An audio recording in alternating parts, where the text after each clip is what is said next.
Today's guest is Jack Oujo, a CPA, CFP, and the founder of one of the nation's largest tax focused wealth management firms. He spent 8 years as a professional baseball umpire, reached the Triple-A ball, and was named the top umpiring prospect in the minor leagues. Then the MLB said no. And now he believes that trust is the only thing in business that cannot be accelerated. Jack, welcome to the podcast. I'm excited to talk to you today, Leo. Thank you for having me on. So tell us, what's been the most significant lesson that you've learned this past year? Well, it's probably not the answer a lot of your listeners would expect or viewers would expect. It's that I sold my business to two of our employees, and it seems like the day the sale went through, I felt a load was off my mind, much greater than I thought it would be. So I'm kind of relieved, and I have a great sense of gratitude for everything that's taken place, and I feel like I left the business in really good hands. So that's what I learned. Yeah, I think definitely handing the torch over to the right person is very significant, right? It's not some random person. It's like, hey, it's these people that you've built, you've developed, you've trained them into the leaders that they are today, and like now to hand over the torch to them, that's quite a magical moment. It is. When I'm 67 years of age right now to get that out of the way. But when I was in my late 50s, I created a quote unquote star based business where people were coming for me. And I'm sitting at my desk going, how do I get out of this thing someday? How do I get out? And I had offers from private equity firms, and I was not happy with that because I thought they'd fire our employees and hurt our clients. And I decided to mentor from within. And I ended up selling it to two of our employees who are doing an amazing job with it. And it's been a 10-year process getting them up to this point. And I think a lot of people that are in business that do everything by themselves have to realize, what is my exit strategy? Because that's a big payday for the business owner if it's done right. And I think a lot of people lose sight of that in the day-to-day operations. Definitely. And I think it's a trend I mean, I would say even during COVID, right? Like before, kind of the norm was that people retired, they just hung up their towel and called it quits. It's not like they exited their business. And now, there's more exit strategies, SBAs like lending up more businesses than ever. Influencers, they're like, hey, buy a boring business, right?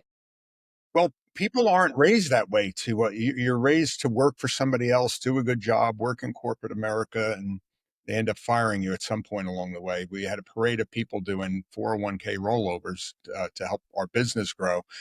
But yeah, people need to have an exit strategy for their business. As a professional, when I met with business owners, they were often blind to that fact. And because you feel like you're indestructible, only the great you can handle this business. And people need to research that and do some work on it. And they'll be very glad that they did. Again, it's a big payday for them. To see their business go on is very gratifying. And yeah, it's something that people need to look at. And just before we continue, Jack, would you mind just giving the audience some context? I probably didn't do a phenomenal job at covering all the bases of the highlights of your journey so far. Sure. If we go back in time, almost 50 years, I was a person that had, my parents had no money. I officiated my way through school. I don't think it's a bad idea for kids nowadays. And I graduated from Seton Hall University in New Jersey with an accounting degree. And a lot of people were encouraging me to try out for professional baseball to become an umpire. And I thought they were nuts, but I didn't want to have any regrets in my life. So I went out and tried out for baseball, and they took me. And my biggest fear was that I could do a lot of time in the minor leagues and come up empty. And I ended up doing 8 years, two in A, two in double A, four in triple A, got released. I had a pregnant wife, no money, and had to start my life all over again. And with again with no money, and then was able to build a multi-million-dollar business and then pass it on. That's amazing. I think the just going back to your story, Jack, like it's great that people want you to go after your dreams, but to actually make it work, right? It's not pretty. You've had to be like the person, the entrepreneur, the leader. You've had to become through that way. It's nothing short of incredible, right? It's I would encourage anybody in their 20s, because I don't really have any regrets about this because it's worked out so well. And I think people have time. I think we live in a society where everybody wants everything right away. and you have time. The years are going to go by if you invest the time in yourself. So between 22 and 30, the advantages I had is that I was learning a lot in baseball that I could translate into the business world. One thing being these superstar athletes are human beings just like me and you. You learn that firsthand. And then and then the other thing is you have the time to do other things with your life. Take those lessons and do other things with them because you don't want to have any regrets. Follow your dreams, go for it, but have a plan B in case that dream doesn't work out. Have a backup plan.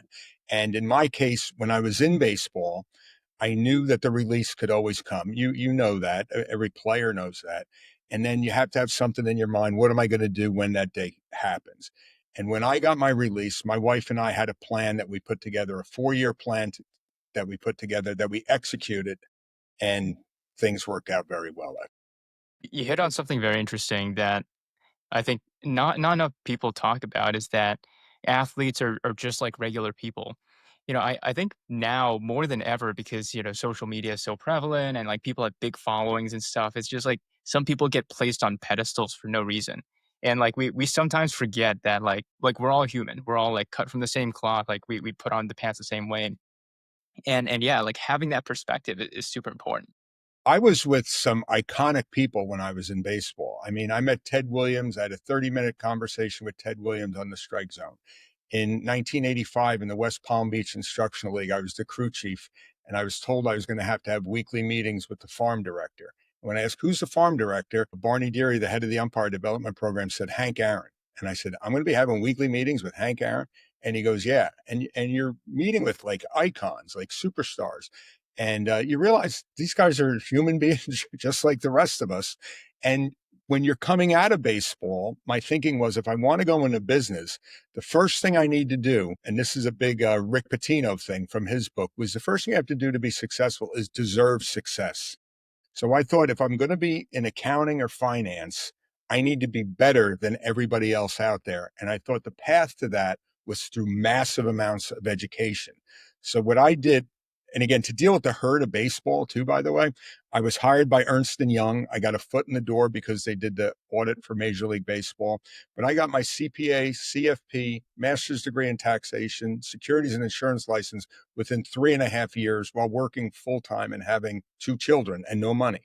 So the work has to be done, like hard work going in the abyss to come out on the other side and have the equipment ready, which in my business was the knowledge and the personality and lessons learned from baseball to then open the doors to the public and say, this is what I got. And the public liked what we had, if you will. And wealthy people, I remember I started recognizing issues with wealthy people after this education was over with. And people started investing money with me. And pretty soon I had more business than I knew what to do with.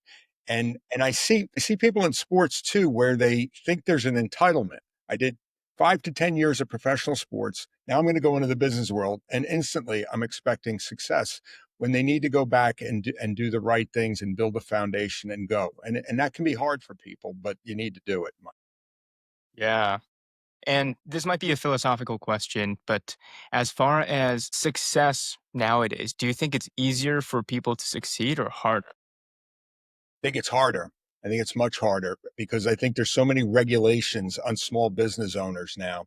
And the path that I would choose for people that have no money would be to find maybe partners, whether they're active partners in the business or financial partners, build a business plan using math, not fuzzy words that they can find on the internet, put their financial what they expect to happen financially and look at those pieces of paper, spreadsheets, or what have you, and the decisions become self-evident in what to do. I did it with a partner, and we were partners for 10 years and then amicably split because we didn't need each other anymore. But at the beginning, you're sharing expenses, you're sharing credit, things along those lines. So I think it's harder. I think what I did, if I had to repeat it again, it would have to be again done with a partner. If I'm starting with zero, starting with money or financial backing makes it easier, but there's so many regulations on small business. Like government really hurts people with the burdens that they put on people trying to get ahead. Yeah. I think, I can interrupt. I'll give you a quick yeah, example. Sorry. yeah. Back in the day when I was starting my wealth management business, my wife was working part time in the business, and I'd come home with an IRA rollover application, and she could sit there and do name, address, phone number. Now, when people open up an account, they fill out more paperwork than if they were going for a mortgage on a house or closing on a house. So the paperwork is like this. It's ridiculous. So that's an example of it. Yeah. And you know, for me specifically, like I never thought of it as like, hey, how hard is it? Like for me, like, you know, success is not an option. Like it has to happen. And it's like, how do I get there? And like I definitely resonate with what you said that it takes a lot of repetitions to succeed, like a lot of failures that you have to go through and learn from and like get better through to get there. But you know, I mean, I think there's a lot of people out there, especially now, they just almost feel like powerless sometimes. Like, you know, screw it. Why bother? I think what people ought to do is they ought to seek out, because people will help them, like you're doing with this podcast. If you're looking to do something, find other people that have done what you're seeking out to do and have lunch or breakfast with them or shadow them. I have kids that I used to coach in sports once a month ask me for advice, and they're smart to do so. And so what I did, realizing I was successful in baseball because I had a mentor, I sought out mentors in the business I went into. And I asked them for advice, and they saved me so much time and effort. I look at my children. My oldest daughter, she had internships, became uh, uh, the Department of Energy's attaché at the U.S. Embassy in Beijing, China, right now. My son wanted to be a pilot. We brought in pilots, told him to connect the dots. He became a captain at Alaska Airlines when he was 32 years of age, a captain. So they cut the chase for these people. You don't have to go out there and do everything, without talking to people. Find things out, like do your homework, put in the time. And a lot of people will help you. If somebody wanted to go into wealth management, my book, Too Smart to Be an Umpire, connects the dots for those people. But whatever it is you want to do, like seek out help. Yeah, I think that's a lesson that I learned a little later on in life that, you know, I grew my business, you know, to a certain point and like, you know, I started it with a co-founder, you know, we left on good terms, but it wasn't until then that I started to actually reach out for help. Because like before then I would just like try to figure everything else on my own. But yeah, I mean like reaching out to people and like hearing their perspectives has been just so helpful. Like I wouldn't be here if it weren't for that skill that I built. In our in my business, financial advisors, there's a lot of people around the country that do what we did or what I do for a living, which is combining taxation and investments. And having friends and colleagues and sharing ideas with them really helps you grow your business. It really does. Yeah, definitely. So when it came to your transition, Jack, I want to just go in a little bit more on that. So when you're an umpire, I mean that was like you're doing the great thing, going after your dreams, and like I mean financially, it's like okay, like it's kind of a lottery ticket, like to make it to the big leagues, right? And what led you to start this financial services firm? Like how did you build it up? Sure. When I was in baseball, I read about a guy named Herb Vest that had this idea of combining wealth management with accounting. And in the back of my mind, I thought that was a brilliant concept, but I kind of forgot about it until I got released. And when I was released, again, I was highly influenced by the book written by former Chrysler chairman Lee Iacocca about getting as much education as possible. To be perfectly frank with you, I didn't even know wealth management was a business when I started all this education. It was always in my mind that you could do it. And when the 4 years was up, it was becoming a thing. And I thought accounting was so freaking boring after being in professional sports. One day you're out there with 25,000 people, and another day I'm counting hats, verifying somebody's inventory, and I was ready to hang myself. So when the wealth management business came around, I go, I think that's pretty cool.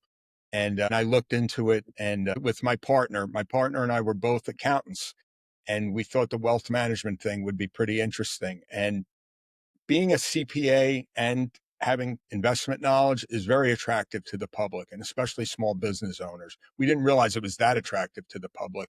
And it's almost an open field. Accountants seem abhorrent to it. I think I know why, but it was a pretty open field, and it wasn't very competitive. It was pretty easy as far as I'm. Yeah. So how did you kind of conclude that it was the right move to get into wealth management? Did you devise some sort of like business plan? Like how did you and your partner come together and figure it out?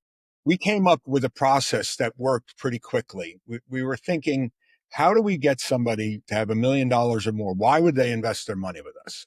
And I went back to my partner, who was Brendan Pearson at the time, and I said, the one thing I learned as an umpire is you need to get respect and get it quickly. That's what being an umpire is. So how do we get respect?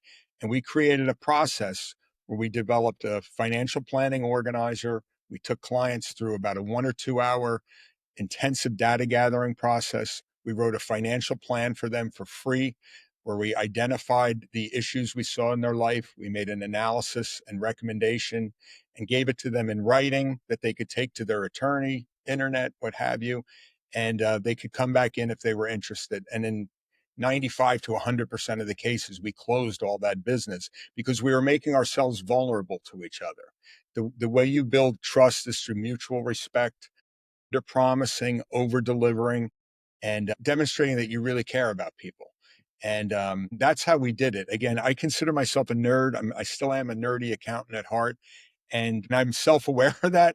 So I tried to create an overwhelming level of service where we created raving fans for our business, and those raving fans brought us all the business that we needed. Yeah, and in kind of the wealth management world, having good referrals is worth its weight in gold, right? Because like people are kind of like iffy when it comes to talking about financials versus like, hey, here's like Bob going to his friend Jim, like, hey, like you got to talk to Jack, like he knows his stuff. Yeah, in our business, what I learned is there's some very good referral sources, and that could be senior women because they like to have lunch and they like to share things with you. Also, the smart person in the friend group. I remember saying that to the guys taking over my business. Find out who the smart person is because they always ask them for advice. If you have them, then you're good. Just keep, Sir John Templeton said one time, it's not important to be a go getter. You want to be a go giver. And I felt like if I kept giving and giving and giving to my clients, it would come back. It would come back to us. We built an $800 million practice all on referrals. Never paid for a client. It's completely organic, and it was the number one business with our firm for over a decade in terms of numbers. So it works, and I think services is really bad these days out in the world. I mean, returning a phone call, returning an email, I took the position that I was on call 24 hours a day, 7 days a week. But in exchange, the clients had to be good and fair. Once the business got built up, you had bad clients, you got rid of them. I didn't think twice. I actually agree a lot with you, Jack, because when I was starting out, I was a real estate agent, and I didn't really say no to projects. I'd be willing to learn and spend the weekends and stuff, but like I said no to bad people because if people don't appreciate and value the time and effort that I put in, then like I'm not going to work for you. The It's just how thing it works. was with me, because of my umpiring background, and I've been called every name in the book, and I've stood up to pressure, if you will. I could deal with difficult clients if they were fair. The people that were amnesia victims, I didn't know the stock market was going to go down, things like that. Those were the people that went out the door. And being able to, again, the umpire in me taking a manager coming out, it's very easy to throw a player and especially a manager out of the game, but getting them to turn around without ejecting them was the art with being a good official, if you will, keeping the game under control without having to throw people out of the game, being able to keep the client that was nervous about the stock market, being able to take a service issue. Like whenever there was a service issue, I made this clear to the people that work in our office. I go, this is our opportunity to shine. You go into a restaurant and the steak is over undercooked. How they handle that situation will tell you a lot about that restaurant, if you will, because everybody makes mistakes. It's how you handle those things that really resonate with people. And you could turn every one of those problems into opportunities. And on being an umpire, what made you a good umpire? You're a good umpire if, well, first of all, the talent has to be there. You have to call a good game and have a good feel for the game. Baseball has a very poorly written and ambiguous rule book.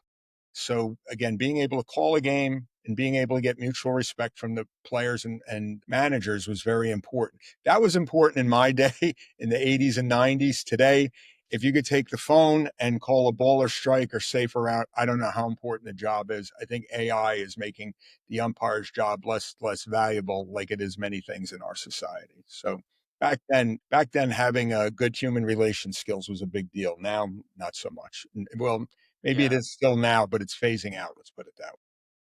Yeah, I can't say I know much about the game of baseball other than like hit and run. But yeah, I mean the umpire. I mean he's like catching the ball. No, he's not catching the ball. So he's standing behind the catcher. You're behind the catcher, and Yeah. you'd set your eyes at the top of the strike zone. I would get set and peek at the bottom of the zone to have a perspective. You could see the inside and outside corner, and you'd lock in. And what the public doesn't understand is the catcher knows every pitch that's coming. The umpire has no idea what pitch is coming. And the umpires on TV make it look very easy. It's like golf. It looks easy, but it's difficult. And the problem with the umpires is they make it look much easier than it really is. So you're basically standing behind the catcher and trying to figure out, okay, like was that a ball? Was it within the zone, right? It was again, you had a feel for it. There was a Supreme Court justice, I think, that said, "I can't define pornography, but I know it when I see it." And that's how I felt about the strike zone. I know a striker ball when I see it. Even though it might be hard to define. You develop instincts after going through the minor leagues. You just see so many pitches, you just get so used to it that you end up like when I was in AAA, I knew I was going to call a good game. I just had so much confidence and so much experience and knew what I was doing that I was going to have a good game. When I play golf, I don't feel that way. Right. I hear you. So have you ever like after leaving that space, did you go back at any point? Were you like dabbling? Do you keep in touch with the baseball contacts? Oh, sure. For 4 or 5 years, I did not. But then a friend of mine invited me to play over 30 baseball.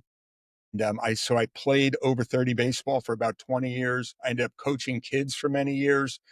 I did a youth umpire program that I taught for 20 years. I gave a lot back. I coached a state championship team of kids, and that I'm still close with. And as recently as yesterday, I played I played golf with two retired major league umpires yesterday, and somebody else from the minor leagues, and we had a nice time talking baseball after our round of golf. So yes, I stay in touch with everybody. That's good. That's good. What's the baseball community like? Is there like a community of just people or Yes, there's communities like that in all of sports because everybody's like the umpires I played golf with yesterday, Steve Ripley, Gary Darling, and Vince Rainforth. We have a common bond. We all were at war together, if you will. We all umpired. You're talking about players on TV. That guy was a good guy. That was a bad guy.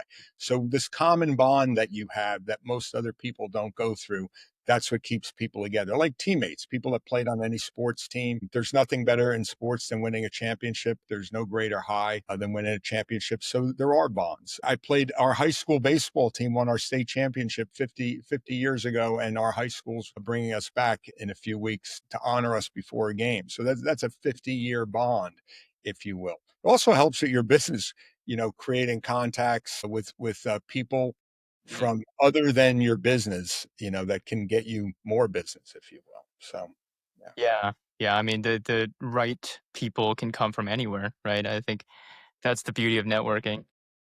My first job out of baseball was with Ernst and Young, now rebranded as EY. Why would Ernst and Young hire a 30-year-old accountant? It had something to do with the fact that they did the audit for Major League Baseball. So there was a connection from baseball that gets me in with what is now a big four accounting firm.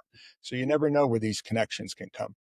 That's great. So, okay, when you, I guess there was a period of time where you transitioned from baseball into accounting, and then from accounting into wealth management, right? Right. We did two businesses at once. We had the accounting clients, and then we went into wealth management by simply going back to the accounting clients, and that brought us in a lot of business. So they're running concurrently. And then when the wealth management took over, after about 10 years, we ended up firing all our clients that were accounting clients that were never going to join us on the wealth management side. And then we graded all our clients A through F. Anybody that was C minus, D or F, we threw out the door, if you will, thinking they're never getting to the next level. They're not listening to us. And we ended up with a boutique firm where we're only dealing with people that we really enjoy working with. It might not have had the most amount of money, but they were a pleasure to deal with. They're trying to get to the next level, and they were also advocates for our practice. And we got to as high as 15 employees when I retired. Very good rapport with the staff. There was nobody on the caller ID when they call a client that, oh my God, we got to talk to this person.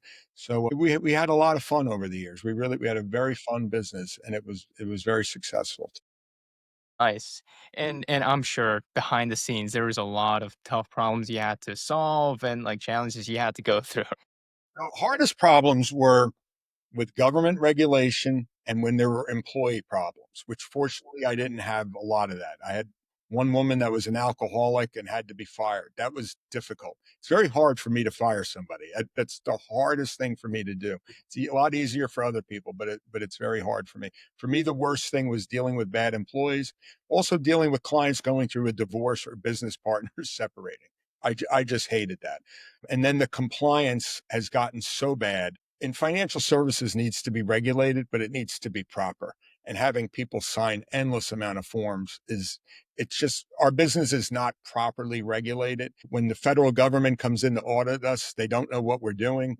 The people defending us don't know what we're doing. And it's just this for somebody like Bernie Madoff, who I think should have been executed, to be able to pull off what he did with all the red flags that were there is just a disgrace from a regulation point of view.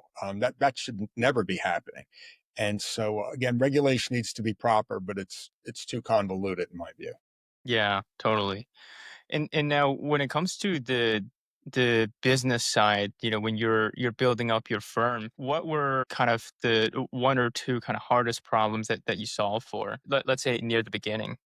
In the beginning, I learned from baseball how not to treat people. And these are problems I could have had, but ended up not having.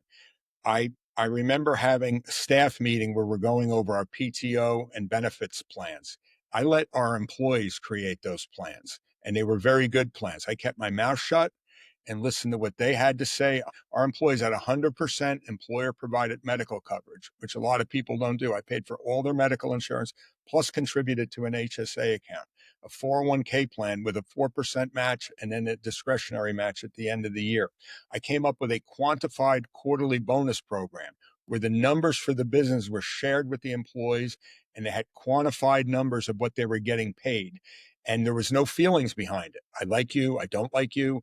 This is what we did. This is your share of the bonus pool. Here is your freaking cut. And it created a self-policing mechanism. Any problems I ever had with employees came from other employees saying they got to go because they're not playing ball with what we're trying to accomplish here. Also developing your employees, not being afraid to have them make mistakes. Nothing that would hurt a client, but bringing them in on meetings, having them role play with clients in meetings, spending the time coaching. Those things I believed in. I don't care what anybody else thought. And that ended up working out very well for me. Having your employees come first before your clients or customers, that creates a culture. Like I can see when I go to a certain airline, I can tell just by the gate agent what a horrible culture somebody has. Go to a restaurant, who's greeting you when you mention you have a reservation for two at 7 o'clock. That all starts at the top. It all starts at the top.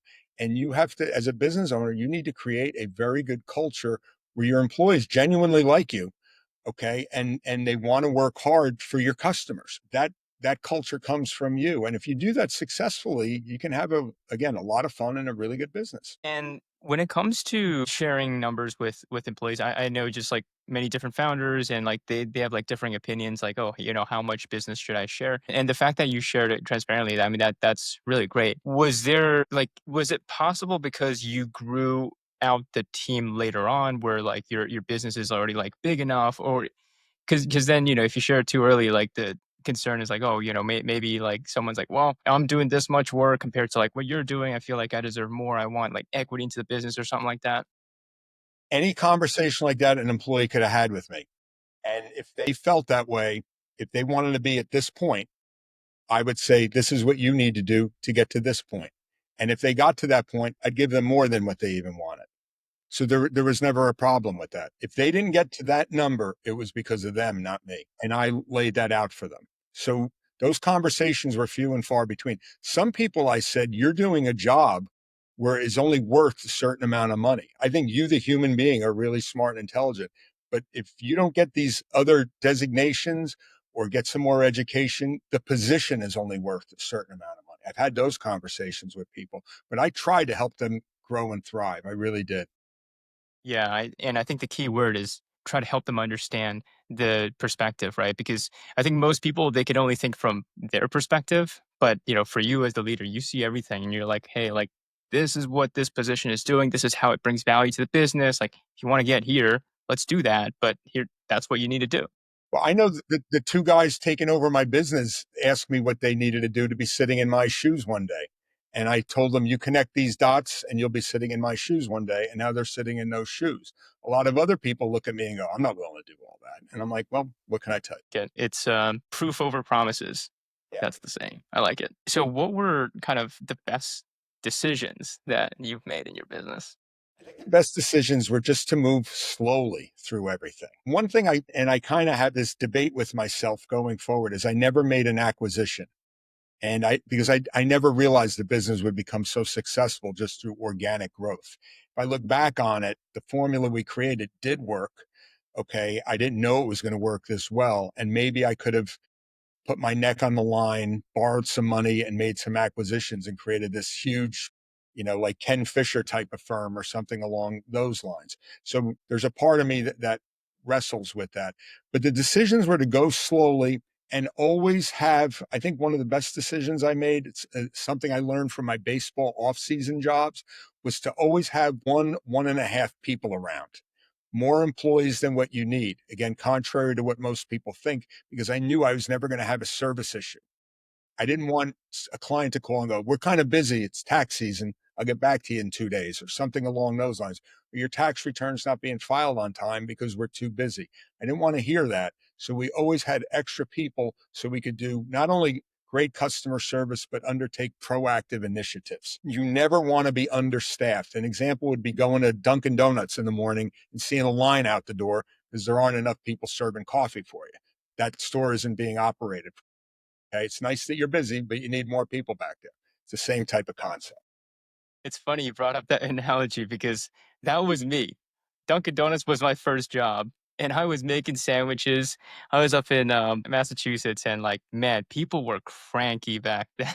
Yeah. Yeah. Before their morning coffee, before Dunkin' Donuts went private, it was, like, 3, $4 a sandwich, and it's like, "Oh my gosh, what am We I used to have a doing?" lot of Dunkin' Donuts clients. I know that business very, very well. Very Yeah, well. that's great. So when it came to growing your business, so you're saying it you grew it slowly. How did you grow it? Like, who were your first hires? Was it like more salespeople or more support staff? Great question. And that was in the beginning, I was too cheap. I hired the worst possible employees and got rid of them very quickly. The first accountant I hired gave me a W 2 form and said, what's this form? About to prepare tax returns. I think she was fired the next morning. So I hired a great accountant to do the accounting business. And then her name was Anna Michael. She worked with me for almost 30 years. I hired Loretta Sohan, who had a background with Hyatt Hotels, to be our director of first impressions. She didn't know anything about finance, not a mutual fund, stock, anything. And they were developed. Anna, as a CPA in her fees, I encouraged her to take a leave of absence and sit for the CPA exam. She thought I was nuts, but she ended up passing all 4 parts on the first try. And Loretta also ended up working with me for a quarter of a century, helping to grow the business together. And they made a lot of money over time as well. So those two hires were very critical. The other thing for a business owner too is once you start making money, you realize there's only so much of you. And the big risks you have are not just getting the business started, is that extra employee. For the small owner, it's a step back in your own pay. I mean, you got to take a step back and pay to pay these people something. So you're always betting on yourself. So for business owners, you have to be thinking small steps backwards, big steps forward. Is this employee going to provide value? What do we need next? So it's always a risk when you're hiring somebody from a financial point of view that the business needs to grow. But those two people were just fantastic. And then the next hire was always a little bit easier. If you would have told me back then we'd have 15 employees, I'd say you're out of your mind. I don't know how we can afford 3 or 4 more. But it became easier. It's easy to hire extra employees now. But at the beginning, it was a hard decision. But very quickly, I realized this is the right thing to do. You want to hire the best people. And it's interesting because when you say the best people, an outsider might think like, oh, he's the most qualified person that looks the best on the resume. But I mean, I think it seems like you're hiring for character. You hire for who they are, their work ethic. They have to have knowledge in the certain positions that are knowledgeable. But yeah, character means everything because you're adding to a family, you're adding to a team. and people have to get along with each other. It only takes one person to be really toxic. We had one woman that was with us a while that we let go because she was just toxic, bringing her personal life into the office. It was driving everybody up the freaking wall. And they kind of voted her off the show, if you will. Like, Jack, you need to do something about this here. So you have to make sure that people fit culturally, but you also want to have that culture. I wanted to have a business where my employees can come in and say, Jack, we need to do this, that, or the other thing. Because people that are owning businesses right now, if they hired an outside business consultant to come in, the first thing they do is gather up all their employees and ask them for feedback. And if that employee is telling the consultant, I'll tell you what's wrong with this place, blah, blah, blah, blah, blah, and they didn't tell you, you haven't created that culture there. And listen to your customers. Over the years, my clients gave me so much good advice about what they wanted, and we were able to deliver those services to them based on what they want. Yeah, very cool. And when it comes to recruiting, how did you attract the best talent and how did you I take it that you retain them by just giving them a transparency and like culture and all that stuff, right? It evolved over time. We had a lot of nepotism in our business that came from referrals from people that worked in our office or what have you. For an accountant or a big professional, we used outside agencies for that. And I was very careful with how I screened people out. I'd look at a resume and I would tell the employment agency, if there's any kind of a personality to go with this resume, I think we can make this work here. So we use LinkedIn, other sources, but a lot of it came from people that somebody in the office knew, like they would be a perfect fit for this job. And if they fit in, we hired them. Yeah, I mean, it sounds like referrals is a common theme throughout your story. Yeah, yeah. Referrals are a big deal, but you have to earn those referrals. I made that a point to the people in our office. I go, when people are having Thanksgiving dinner and Uncle Johnny says he just got laid off from their job, if we have a client in that room that doesn't say you got to call Ojo Wealth Strategies, then we're doing something wrong. That needs to be the response. That level of service. I have to make that clear to the people listening. Yeah. And I do think it's interesting when you think about why are referrals such an effective tool for just making sure that relationships are good, whether it's like customer relationships or employees, is because there's so much that you can put up, right? Like in an interview, like people show you what you want to see or what they think that you want to see. And it's not until like afterwards that they kind of let their guard down, the true self comes through. And like if someone knows them for their true self, that's just like a shortcut to knowing them. You have to be so authentic. I think I have that with the umpire in me, being very authentic with clients, and I'm painfully honest with them in that I'll say to them, you're not going to know if the advice I gave you is going to be good for 3, 5, 10, 20 years. I said, I know that. Fortunately, we've been in business for so long that there's 30-year track histories with clients. But you have to, again, under promise and over deliver. You must do that. Yeah, that makes sense. And just rounding out here, as far as, someone looking to grow their business, how do you kind of figure out like back when you were in that position, how did you figure out what to focus on? Cuz like you mentioned like there was only so little Jack to go around. Right? It involves starting with having systems in place for different things and committing them to writing. A simple example would be a, a client first meeting in financial services. 90% of clients decide whether they're going to engage an advisor within the first 5 minutes of that interaction. So there's a process. Somebody greets them at the door. They're offered a beverage. That person establishes rapport and friendliness. All the things that go into that first meeting is in writing and it's documented. How do we do financial plans? How do we provide quarterly updates? How do we do updates when something happens in the world, a terrorist attack, the stock market goes down 1,000 points? How are those situations handled? Everything needs to be documented. That culture needs to go out. And then when those systems are created and constantly evaluated, they need to be taught to the people in your office. You have to have that. If you don't, you're just flying by the seat of your pants. And then you have to look at your growth factor. You have to use numbers. Whenever I was in business, I got worried. I would put things to math. In financial services, we get paid based on assets under management. What happens if the stock market goes down 30% and 10% of the clients fire you? How does the math work on that? What if it goes up? What if new people come in? You have to be prepared for all these scenarios because you don't know what the future is. We have no freaking idea, but you have to plan for all cases with math. And When it comes to systems, it's definitely great to put systems down. I know people that they're just super gung ho about like documenting, but then like the actual implementation, getting the rest of the team to actually follow these things, it's tough. That's part of your culture too. And you have to realize there's a learning curve with people, especially new people coming in. They don't know your culture. Everything's new to them. Employees that have been around for more than 3 years anywhere think everybody knows things. And you have to almost talk to people with respect, almost like they're a child. You can't assume anything. Okay. And you have to respect people and respect their mistakes and humble yourself.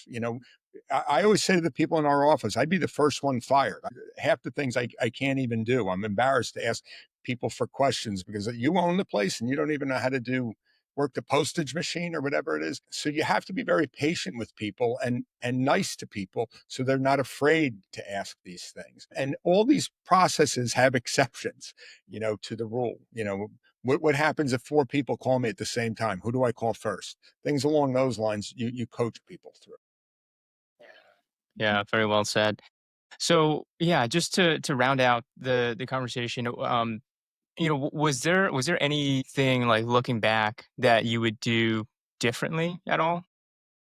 Probably would have fired a couple of non-performing employees earlier than I did. That I would definitely do. There's two that I can think of that probably would have been fired earlier because I realized there's other people that wanted those jobs. Not accepting bad employee. Unfortunately, that didn't happen very often. And I'm very thankful I developed the good employees.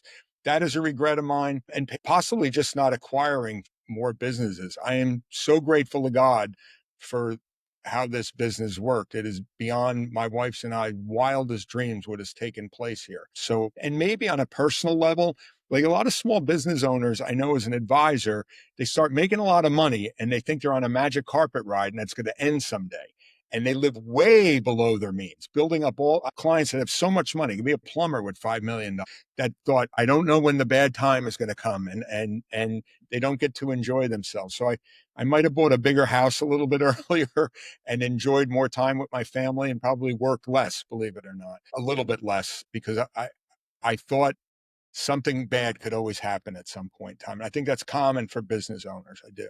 Yeah, that's almost like entrepreneurial DNA. It's like we're always like focused on what's the existential threats to my business. Sure, sure. And success is great. Yeah, I write in Too Smart to Be an Umpire a lot about protecting the downside with business owners and personal investing. But you know, things can work out very nicely for a long period of time if you do things right. And tell us about your book. Like, what's your favorite part about the book? Either favorite lesson or just about the writing journey. The favorite part of the book for me is the reinvention process. I tell stories about 8 years in the minor leagues. People that like baseball, they get to hear the arguments, what's really said on the field, how does the progression through baseball work, and all those war stories. But the 5 year period of being broke, and then the day I was making more money than the highest paid umpire in the major leagues, which took only 6 years. How does that process work? I think it's very beneficial to the public how these dots were connected. I painfully go through every process, where we were, and then when things really went to the next level, and then how to grow the business and how to deal with setbacks that come in business. And there's a lot of funny setbacks that take place over the years that I write about. It's very easy, entertaining read that has gotten great reviews, and I think people would benefit from. Too Smart to Be Enough. Yeah, and I think it's so important that you learn to laugh at yourself. I think we take ourselves too seriously sometimes. My kids will tell you there's a lot to laugh at with me. That's great. That's great. Well, no, thank you for all your wisdom, Jack. If viewers want to find you, how can they reach out? How can we help you? Who are you looking to meet? Sure. They can go on Ojo, Oujo, wealthstrategies.com, too smart to be an umpire.com for the book. All my information is on there. People, I'm the only Ojo out there. I'm very easy to find. If somebody wanted to get a hold of me, I'm more than happy to help people. All I want out of this book and everything else, I just want to give back to society right now. I reached my financial independence goal. I'm thrilled with where the business is at. I'm here to help other people. Well, thanks for sharing your wisdom, Jack. It's been a pleasure to talk to you today, Leo.